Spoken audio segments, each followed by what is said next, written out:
The Duke of Sussex waved to well-wishers outside Buckingham Palace this afternoon as he was driven away in a Range Rover following a series of internal meetings as he prepares to step down as a senior royal. Prince Harry held discussions with his team as he waits for his wife Meghan to arrive in Britain imminently for their final round of engagements before they leave their role at the end of the month. The Queen was also at the palace today as she carried out one-to-one audiences in her London residence with the Cuban ambassador and President of Malta, although it is not clear whether the monarch spoke to Harry. It is not clear whether Harry spoke to the Queen today, 3 days after they had a heart-to-heart for 4 hours in her private apartments at Windsor Castle about his imminent departure from the royal family. Harry is said to have requested the meeting, and the monarch, who last saw her grandson during their showdown at Sandringham in January after Harry broke the news that he and Meghan were quitting, was happy to agree. The Queen is believed to have told her grandson that she was keen to keep the door open for him and Meghan to return and stressed that he would be welcomed back from Canada at any time. A source told the Daily Mail, Harry scheduled the meeting. He always tries to pop in and see her for tea when he's at Frogmore and she is at Windsor Castle. Harry, who has always enjoyed a warm relationship with his grandmother, was apparently keen to clear the air before he and Meghan formally stepped down as working royals on March 31st. He has been staying at Frogmore Cottage, the couple's home on the Queen's Windsor estate, since returning to the UK last week to undertake a handful of final official engagements. He and Meghan have agreed to pay back £2.4 million in taxpayer funds used to rebuild the property in light of their decision to relocate to North America. It is understood that he and his grandmother shared a light lunch and tea as they discussed his future. The royal source told The Sun, the Queen had a lot to talk to Harry about and this was the ideal time for them to both say their piece. The Queen was left deeply upset after Harry and Meghan decided to suddenly announce their plans to step down and move abroad in early January in an apparent effort to bounce the royal family into agreeing to their demands to retain the trappings of royal life, while pursuing independent commercial careers. And the couple were taken aback when Buckingham Palace made clear its displeasure and insisted that Harry would have to relinquish his HRH title as a non-working royal and hand back their official patronages in his military positions, as well as dropping their plans to market themselves as Sussex Royal. The source said, Sunday was the first time the Queen had the chance to talk to Harry on his own and really find out what his plans are. It was a much more relaxed environment and they were both able to speak their mind. The Mail has also reported that the Queen is very sad that she sees so little of Harry and Meghan's son Archie, her great-grandson.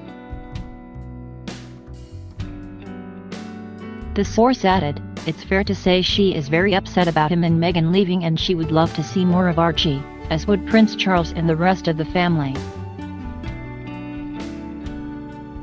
But she accepts at the moment that his mind is made up and he intends to live in North America. The meeting at the weekend was said to have been productive and positive. One source said Harry was seen leaving deep in thought. Meghan is due in London to join Harry tomorrow for one of her last official jobs as a working HRH. But the couple have decided to leave Archie in Canada, meaning his British family haven't seen him for more than 4 months. At Buckingham Palace today, the Queen ditched her gloves as she carried out audiences, but will be following government advice on washing hands amid the coronavirus outbreak. The 93-year-old monarch unusually wore large white gloves at a palace investiture for what was believed to be the first time on Tuesday, as she greeted more than 50 recipients. But today, for her one-to-one audiences in her London residence, during which she never wears gloves, she was back to being bare-handed. The Queen, dressed in a vibrant red dress, met President of Malta George Vella in the palace's 1844 room. She also held an audience with Cuban Ambassador Barbara Montalvo Alvarez. The monarch shook hands with her guests, who were also without gloves. The royal source has previously said that Buckingham Palace is following government advice. It is therefore likely that the Queen will be helping to stop the spread of any germs by washing her hands for 20 seconds with soap and water, or using hand sanitizer, more often, and regularly throughout the day. The royal family's social media accounts posted footage of the monarch greeting the Maltese president and his wife, Miriam. Mr. Vella can be heard telling the Queen he had always dreamt about meeting her and at last it has happened. "Oh, that's very nice, isn't it?" the Queen remarks. The Queen lived in Malta during the early years of her marriage to the Duke of Edinburgh, when Philip was serving in the Navy.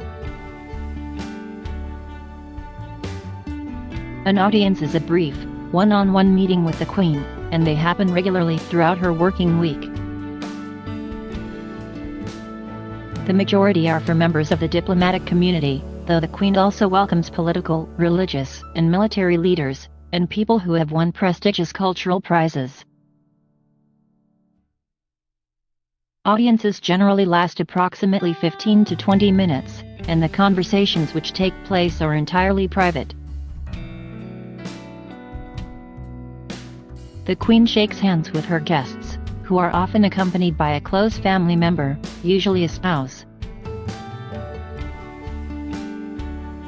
If they are diplomats, they hand the Queen their credentials, their letters of credence or letters of high commission.